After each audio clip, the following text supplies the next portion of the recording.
Hi guys! Ayan, so nandito na naman tayo ngayon sa ating bagong episode ng eating show. Ayan, so kinakain ko pala ngayon ay nilagang baka. Nilagyan natin ng pichay. Meron din tayong saging dito. Tapos, nilagyan natin ng sitaw at tsaka meron din tayong patatas. And guys, na super fresh talaga from the market ito guys, no? Ayan.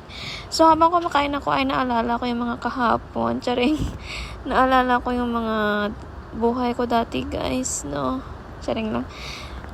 Ito na, final na talaga ito guys, na seryoso na to. So, habang ako kumakain guys, no? Kung nakikita nyo ay parang wala, hindi formal, hindi naman sa parang formal, pero ako talaga pag kumakain guys, hindi talaga ako sa buong buhay ko, never talaga ako nag-experience nung kagaya ba ng iba na, di ba, nung pag kumakain, kahit saan nakapatong yung mga paa, di ba, no? May nakatiwangwang sa upuan.